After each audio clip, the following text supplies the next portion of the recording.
có một sự thật, đấy là bạn càng học nhiều, bạn càng học lâu thì lại càng không hiệu quả. Nhưng mà đọc bài cả 1000 lần còn chẳng nhớ, ôn thi cả tháng trời mà vào phòng thi vẫn bị quên. Thế thì làm sao mà học ít được? Muốn biết chứ gì? Hãy xem hết video này nhé!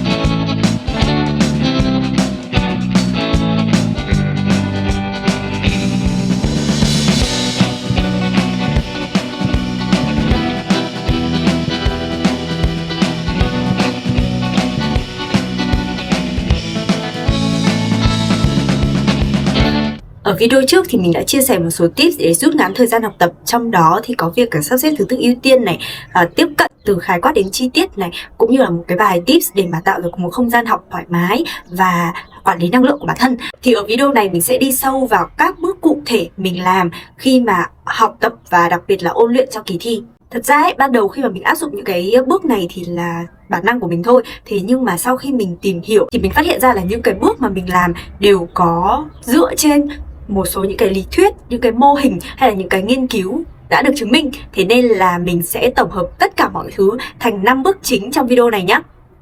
Đầu tiên đấy là chuẩn bị. Mình nghĩ là đa số mọi người thường bỏ qua bước này, đặc biệt là trong những thời điểm mà cần ôn thi gấp. Thế nhưng mà thực tế là mọi người càng làm kỹ bước này, càng làm sâu và cẩn thận bước này thì những bước đằng sau mọi người sẽ học một cách dễ dàng và nhanh hơn rất nhiều. Chính vì vậy nên là cái bước này cực kỳ quan trọng nha.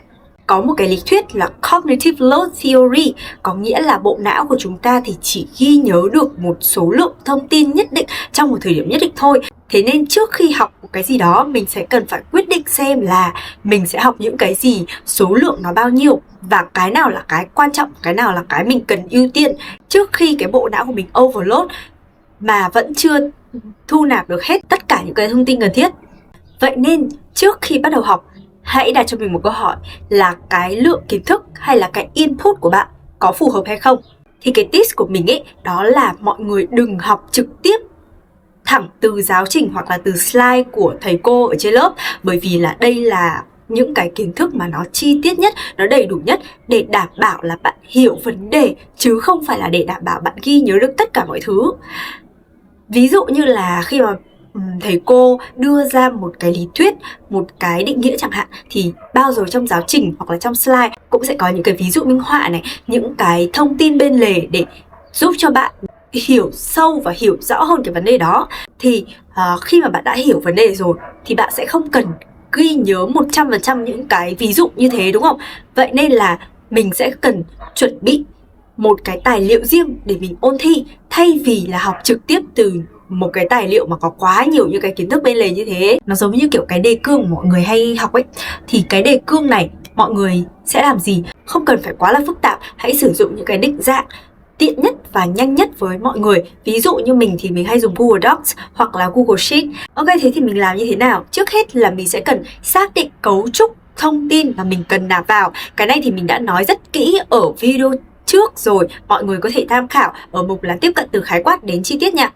Rồi, ok, khi mà đã nắm được cái cấu trúc của thông tin rồi, mình bắt đầu soạn đề cương bằng cách là mình sẽ nốt lại tất cả mục lục vào từng ô hoặc là từng cột gì đó. Sau đó thì mình bắt đầu chọn lọc thông tin. Mình thường là copy paste thôi, nghĩa là mọi người hình dung là cái bước này ấy, mọi người làm càng nhanh càng tốt. Mọi người không cần phải học thuộc hay là không cần ghi nhớ một cái gì cả. Trong cái bước này mọi người chỉ đơn giản là chọn lọc thông tin thôi. Ví dụ mình lướt qua một cái đoạn văn này và mình thấy là ok, có một cái câu này là ý chính, mình copy paste cái câu đấy ra cái tài liệu của mình. Thế thôi, nó chỉ dừng ở bước là copy paste và chọn lọc thông tin. Đơn giản là bỏ hết những thông tin mà thừa hoặc là không cần thiết đi.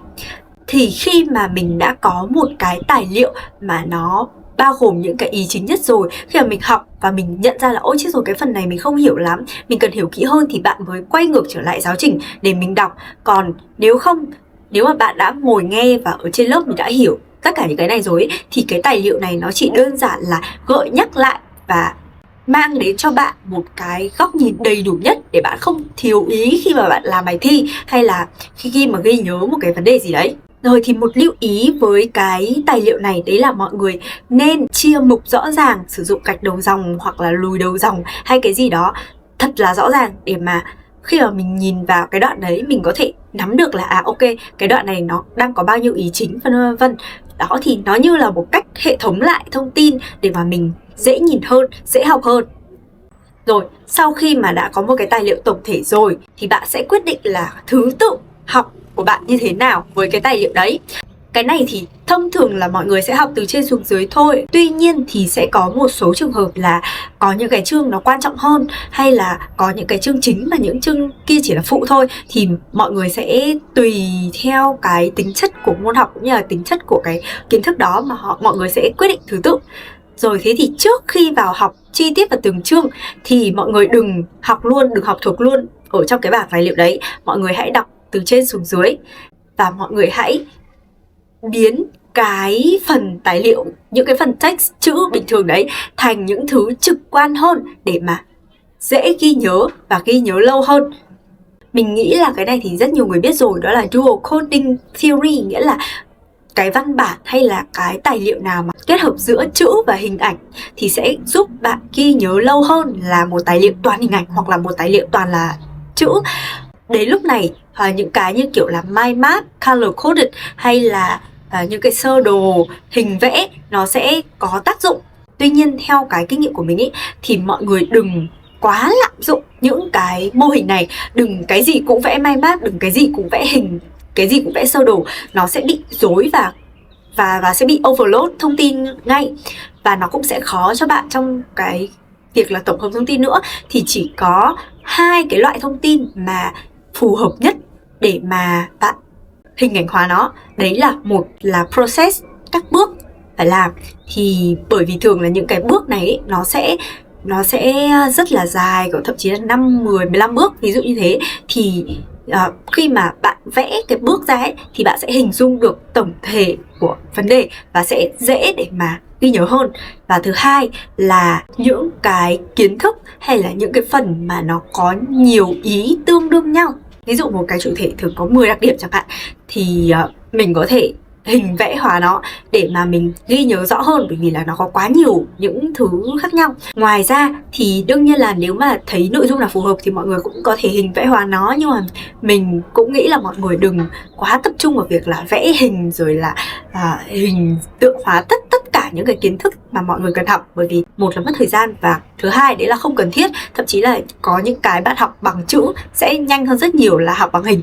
Rồi về chữ thì mình highly recommend mọi người là nên sử dụng phương pháp là color coded, nghĩa là mình sẽ tô màu những cái cụm từ hoặc là những cái câu, những cái trường thông tin mà nó cùng loại với nhau. Ví dụ cùng là định nghĩa thì bạn tô màu xanh, cùng là đặc điểm thì tô màu vàng. Cái này cực kỳ hữu ích, đặc biệt khi mà bạn cần so sánh 2, 3 hoặc là nhiều hơn những cái phương pháp, những cái chủ thể hay gì đó, thì cái việc color code này sẽ khiến cho mình ghi nhớ rõ hơn và hệ thống được thông tin tốt hơn. Thế còn bằng hình thì sao? Mình thường sử dụng cái trang web này, nó là napkin.ai. Thì đây là cái trang web mà khi mà bạn paste một cái dòng text vào thì nó sẽ biến cho bạn ra một hoặc nhiều loại mind map nha, nhiều cái hình thức khác nhau để mà bạn lựa chọn.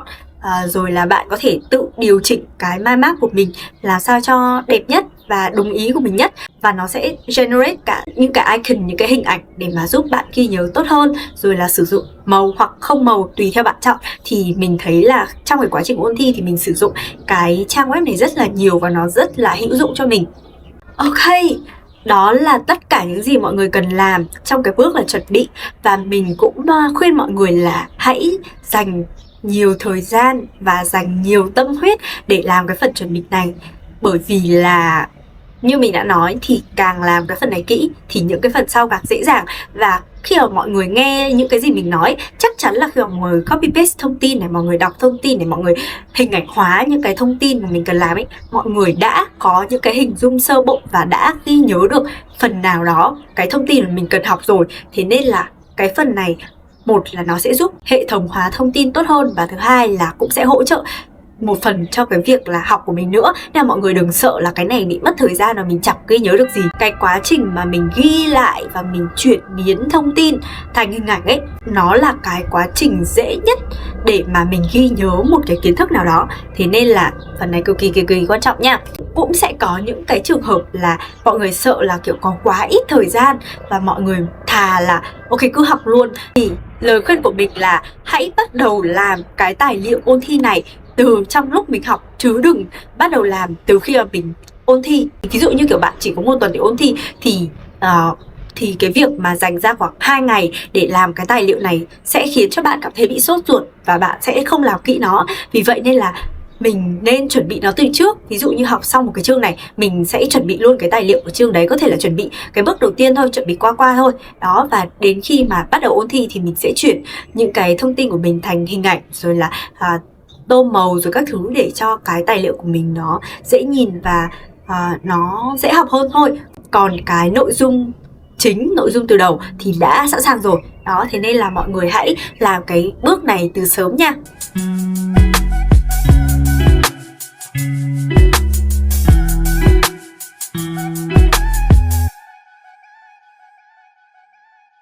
Bước thứ 2, học chủ động. Có một cái phương pháp gọi là Active Recall. Theo cái phương pháp này ấy, thì cái việc mà bạn tự gợi nhớ và tự kiểm tra lại thông tin sẽ giúp cho mình ghi nhớ tốt hơn rất nhiều lần so với việc là chỉ đọc lại thông tin thông thường. Thế thì để áp dụng cái này thì sau khi mà bạn đọc một chương xong nhé, bạn học qua một chương xong thì hãy mở quyển vở ra hoặc là sang một cái trang khác, nốt lại ít nhất 5 điều mà bạn ghi nhớ và bạn nghĩ là quan trọng nhất của cái chương đó. Sau đó thì bạn lại dở ngược lại xem là ok, 5 cái điều mà mình viết có đúng không, có hợp lý không. Thứ hai, đấy là bạn có thể tự đặt cho mình những cái câu hỏi liên quan cái chương này. Ở bước này thì mình nghĩ là mọi người đừng nên sử dụng những cái công cụ vội. Hãy tự mình nghĩ ra những cái câu hỏi đã. Bởi vì khi mà lúc mà bạn kiểu tự nghĩ ra thì nó giống như là một cách kiểu tư duy ngược, giống như kiểu là tự đặt câu hỏi, tự nghi vấn cho mình ấy, thì nó sẽ giúp cho mình kiểu kích thích tư duy và sẽ giúp cho mình nhớ và hiểu sâu vấn đề hơn. Sau đó, đến những cái bước sau này ấy, thì mọi người hãy nhờ ChatGPT hay là gì đó đặt câu hỏi cho mình thì nó sẽ hiệu quả hơn nhé. Và ở video trước thì mình cũng đã nhắc đến một cái phương pháp là Feynman Technique. Cái phương pháp này là hãy biến những cái gì mà mình vừa học thành một cái bài giảng cho một người khác. Thì cái việc mà dạy lại thông tin nó cũng sẽ giúp cho mình hiểu kỹ hơn. Một bạn gợi ý của mình đã share cái này, đấy là cứ trước mỗi kỳ thi, sau khi bạn đã học xong, bạn sẽ gọi điện cho mẹ và bạn ý giải thích tất cả những cái nội dung, tất cả những cái vấn đề cho mẹ của bạn ý. Và nếu mà mẹ bạn ý hiểu, nghĩa là bạn ý master với cái môn này rồi. Đó, thì mình nghĩ là cái này cũng là một cái phương pháp mà giúp cho bạn ghi nhớ và hiểu thông tin một cách rất nhanh và rất là sâu, chứ không phải chỉ là học vẹt học thuộc. Có 2 kiểu học để mà rút ngắn được thời gian học.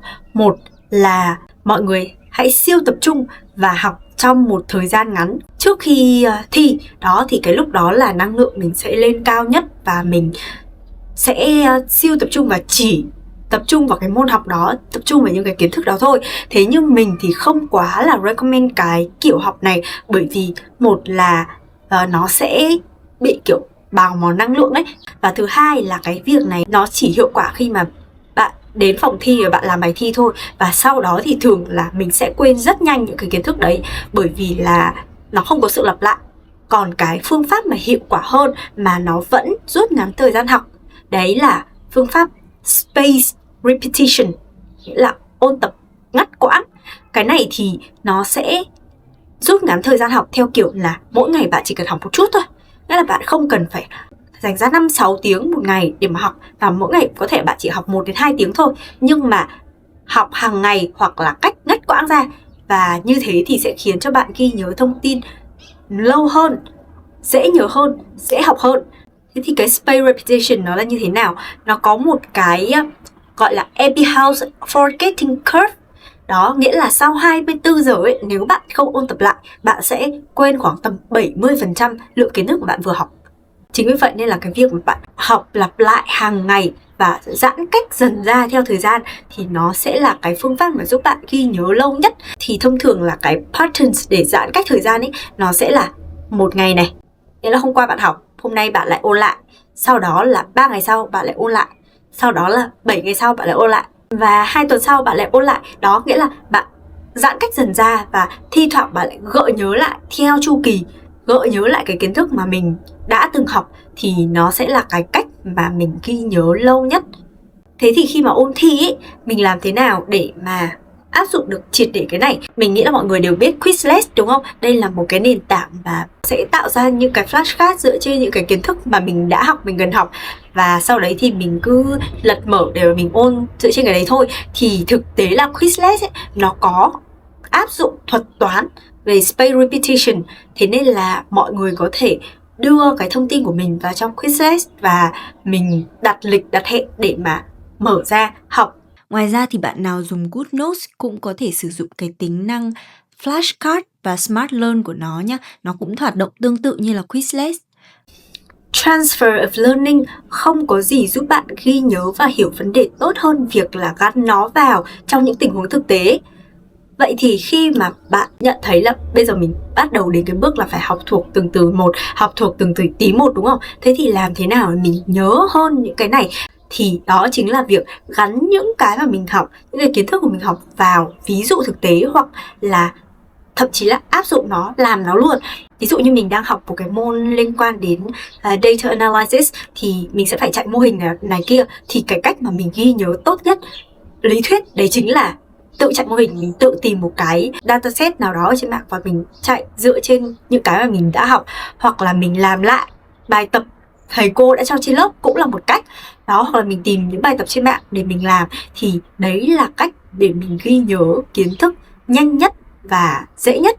Ngoài ra thì nếu mà những cái môn liên quan nhiều đến lý thuyết chẳng hạn, thì cái cách ghi nhớ là bạn hãy gắn cái lý thuyết đó với một cái tình huống thực tế, hoặc là một cái ví dụ thực tế. Bạn sẽ gắn với một con vật hoặc là một cái hình ảnh nào đấy thực tế, thì mình chỉ cần nghĩ đến cái hình ảnh hoặc là một cái danh từ nào đấy thôi là mình có thể remind lại đến với cái lý thuyết kia. Đó là cách mà mình đã ghi nhớ những cái thông tin mà nhiều lý thuyết và nó cảm giác hơi xa vời so với thực tế. Có một cái định nghĩa là metacognition, nó gọi là siêu nhận thức nghĩa là mình nhận thức và mình hiểu được cái quá trình nhận thức và tìm hiểu biết của bản thân mình với một cái vấn đề nào đấy. Đó, thì đại khái là mình sẽ phải nắm được là mình đã hiểu vấn đề đến đâu, mình còn thiếu cái phần nào. Ở Việt Nam mình thì hay có cái câu là biết người biết ta, trăm trận trăm thắng ấy. Đó, thì đại khái là mình bên cạnh việc là hiểu vấn đề thì mình phải hiểu bản thân mình đã, là mình đã học được những gì rồi, mình học được đến đâu rồi, và mình còn yếu phần nào, mình thiếu phần nào. Thế thì sau khi mà bạn học xong một cái session học, là mình kiểu học, mình quyết định là hôm nay mình học 3 tiếng về vấn đề này chẳng hạn. Sau cái 3 tiếng đấy, bạn sẽ nốt lại là ok, hôm nay mình nhớ được những cái nào ABC và mình quên những cái nào khi mà mình review lại, mình học thuộc chẳng hạn. Và khi mà mình học thuộc xong, mình quay ngược trở lại, mở ra thì mình phát hiện là mình thiếu cái phần này, và cái việc thiếu này nó có lặp lại không. Nếu mà nó lặp đi lặp lại thì mình sẽ phải có phương pháp để mà giúp mình ghi nhớ bằng cách khác với cái loại kiến thức này. Nghĩa là mình sẽ review lại toàn bộ cái quá trình học của mình để xem là phần nào mình học tốt, phần nào học chưa tốt, cái phương pháp này có thực sự phù hợp với mình không, hay mình cần tìm một cái phương pháp khác, mình cần tìm một cái mô hình khác để học. Đó, trên đây là 5 bước mình đã áp dụng để học hiệu quả hơn với thời gian ngắn hơn và ghi nhớ lâu hơn. Nếu mà bạn có thắc mắc gì thì mọi người có thể comment xuống dưới cho mình nhé. Và thực ra là đây chỉ là những cái trải nghiệm của bản thân mình, và mình cũng đã tìm hiểu ở trên mạng những cái phương pháp khác nhau để mà tổng hợp lại thôi. Vậy nên là nếu mà bạn đã từng áp dụng những cái phương pháp mình nói và thấy hiệu quả hoặc là không hiệu quả, hay là bạn có biết những cái phương pháp nào khác thì hãy comment xuống dưới cho mình biết nhé. Và nếu mà bạn thích video này thì đừng quên để lại cho mình một like, một subscribe nha. Bye bye.